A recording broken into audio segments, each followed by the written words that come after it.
আজ আমাদের রান্না হয়েছে রুই পাতুরি, মুরগি পাতুরি। তোমরা যদি এইরকম করে রান্না করে খেতে চাও, ভিডিওটা প্রথম থেকে শেষ পর্যন্ত অবশ্যই দেখে ফেলো। আর যারা ইউটিউব থেকে দেখবে তোমরা লাইক কমেন্ট সাবস্ক্রাইব করে দিও, আর ডান দিকের বেল আইকনটা ক্লিক করে দিও। আর যারা ফেসবুক থেকে দেখো তারা অবশ্যই কিন্তু চ্যানেলটা ফলো করে পরের ভিডিওগুলো দেখার জন্য। তাহলে ভিডিওটা দেখতে থাকো কীভাবে রান্না। আজ আমাদের রান্না হয়েছে রুই পাতুরি আর এই যে মুরগি পাতুরি। Good morning everyone, welcome to new blog. আশা করি তোমরা সবাই ভালো আছো, আমরাও ভালো আছি। দেখো আজ রবিবার, সকালবেলা আমাদের আজকে হয়েছে পরোটা, ছোলার ডাল, কিন্তু শেয়ার করতে পারিনি। এখন আমি রান্না করব, 9টা প্রায় বাজতে চললো। একটু সকাল সকাল করেছি যেহেতু বড় ছেলেটা প্রত্যেক দিন সকাল সকাল খাওয়ার অভ্যাস, ওই জন্য এবার রান্না করবো। আমি দেখো কি নিয়েছি আজকের জন্য।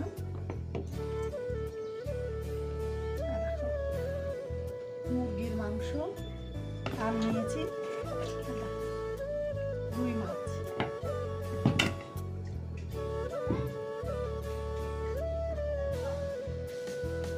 টিফিন হওয়ার পরে এই যে ভাতটা বসিয়ে দিয়েছি। দেখো মাছটা কিন্তু আমি একটু হলুদ দিয়ে প্রত্যেক দিনই ধুই, মাছটা স্বাদ বাড়ার জন্য। রুই মাছ রান্না করবো। একটুখানি দেখো বেটে নিয়েছি কি আমি, তিল পোস্ত সর্ষে দিয়ে বেটে নিয়েছি, 4-5টা লঙ্কা দিয়ে।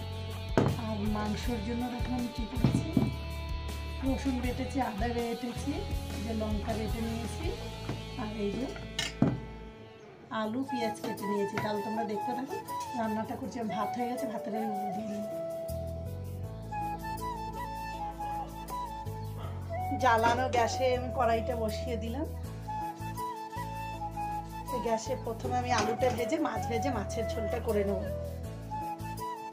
প্রথমে আলুটা ভেজে নিই, কড়াইটা গরম হয়ে গেছে। আর রান্না করবো আজকে সর্ষের তেলে। আলু ভাজাটা হতে হতে মাছটাকে সুন্দর করে মেখে নেব নুন হলুদ দিয়ে। সঙ্গে একটু লঙ্কা বাটা দিয়ে দেবো মাছটা স্বাদ হওয়ার জন্য। আলুটা ভাজা হয়ে গেছে, একবারে লাল হয়ে গেছে আলুটা ভাজা। এখন আমি এই তেলে আর একটুখানি তেল দিয়ে মাছটা ভেজে মাছটা রান্না করে নেবো। মাছটা আমি ওই বাটাটা দিয়ে পাতুরি করবো।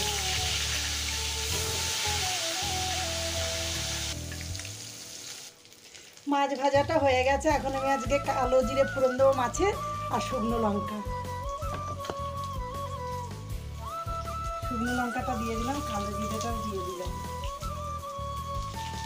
শুকনো লঙ্কা কালো জিরেটা দেওয়ার পরে এখন আমি বাটা লঙ্কাটা আর তিল পোস্ত সর্ষে বাটাটা দিয়ে দিলাম। সুন্দর করে নেড়ে নিয়ে তেল ছেড়ে দিলে ঝোল দিয়ে দেবো। মশলাটায় তেল ছেড়ে দিয়েছে, আমি এখন একদম অল্প পরিমাণে ঝোল দিয়ে দিলাম, যেন গামাখা ঝোল হবে।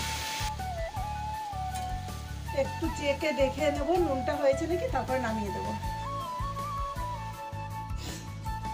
নামানোর আগে আমি একদম অল্প পরিমাণে একটু সর্ষের তেল দিয়ে দেবো স্বাদ আসার জন্য।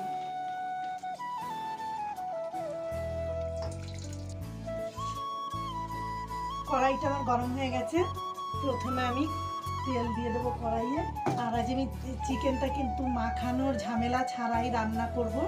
তেল দিয়ে দিয়েছি, তেলটাও গরম হয়ে গেছে, পেঁয়াজটা দিয়ে দিলাম। পেঁয়াজটা লাল হলে আমি মশলাটা দিয়ে দেবো।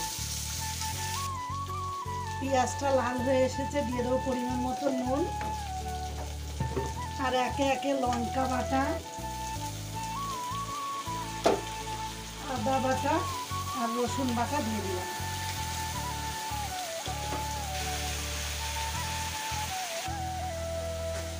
মশলাটা প্রায় কষানো হয়ে গেছে, দিয়ে দিলাম হলুদ, দিয়ে দেবো সঙ্গে সঙ্গে এই যে কেটে ধুয়ে রাখা চিকেনটা।